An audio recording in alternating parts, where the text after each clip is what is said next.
Саламатсыздарбы, урматтуу замандаштар? Гапыр Мадаминов агайыбыздын өзүн өзү тарбиялоо асыл инсандык сапат китебинен номер 11 сабак. Өзүңдөгү терс сапаттарды жоюп, өзүн өзү тарбиялоо. Сабакты даярдаган Салтанат Бейшенова, Талас облусу. Көңүл буруңуздар, урматтуу угармандар. Бүгүнкү сабакта сиздер адам өзүндөгү терс сапаттарды, адаттарды кантип жоюшу керек, ошол тууралуу кеңири маалымат ала аласыздар. Андыктан биз менен болуңуздар. Көбүнчө биз адамдар оң, жакшы сапаттарды тарбиялоого маани беребиз дагы, өзүбүздөгү терс сапаттарды жоюу, аны менен күрөшүүгө таптакыр көңүл бурбай келебиз. Аларга кайсылар кирет? Жалкоолук, ичи тардык, бакылдык, жалганчылык, эки жүздүүлүк, кытмырлык, кыянатчылык, кекирейгендик, кошоматчылык, мактанчаактык, чиренүү жана башка сапаттар кирет.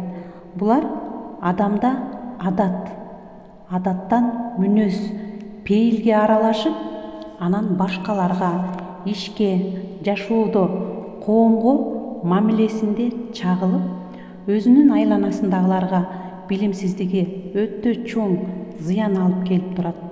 Адамдын өзүнүн жакшы жолго түшүүсүнө, башкаларга, ошондой эле деги эле коомго пайда алып келүүсүндө тоскоолдук кылат.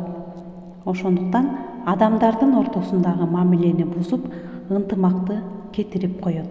Демек, урматтуу окурмандар, бул терс сапаттар биздин жашоодо дагы, эгерде биз окуп жаткан студент, окуучу болсок, ошол окуп жаткан окуубузга дагы терс таасирин тийгизет. Эгерде иштеп жаткан инсандар болсо, иштин жемиштүү болуусуна дагы чоң зыянын алып келет. Достор, жакын адамдар, бир туугандар, улуттардын ортосунда түшүнбөстүктү, карама каршылыкты алып келет. Эң чоң зыяны бул жакшы адамдарды жакшылык иштерден токтотуп, жакшылыктын жайылуусуна жана өнүгүүсүнө чоң тоскоолдук кылат. Мындай пейили, адаты бар адамдар менен чогуу окуу, иштөө, жашоо татаал, карама каршылыктуу болуп, талаш тартыштар, келишпестиктер, чыр чатактар көбөйө берет. Адамдардын ортосундагы ишеним, мээрим, бири-бирин сыйлоо, түшүнүү азайып, шектенүү, кооптонуу, интрига, атаандашуулар, өч алуу жана башкалар көбөйөт. Булар үй-бүлө, жаамат, аймак, жалпы эле коомдун өнүгүүсүнө олуттуу зыян келтирет.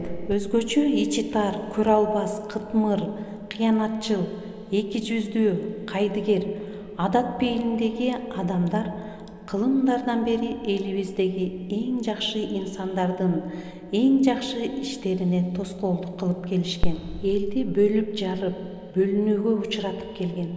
Алар адилеттүүлүктүн, акыйкаттын, чындыктын, өнүгүүнүн эң чоң душмандары. Көңүл буруңуздар, урматтуу угармандар, агай бул жерде өтө маанилүү сөздү айткан.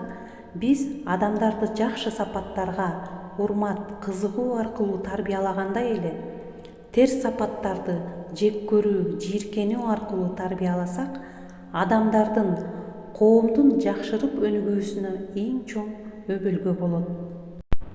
Терс сапаттар адамда бар экенин, анын зыянын көпчүлүк эле билет.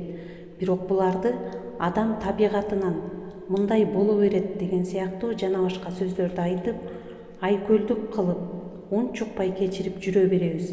Ошол үчүн терс сапаттагы адамдар өзүн суудагы балыктай сезип, анысына мактанып, бул сапаттар коомго тарап бараткандай. Көңүл буруңуздар, урматтуу угармандар, демек бул адамдагы терс сапаттар жеке эле адамды өнүгүүдөн токтотпостон, жалпы жааматты, коллективди, элди артка тартып, кризиске учуратып коет.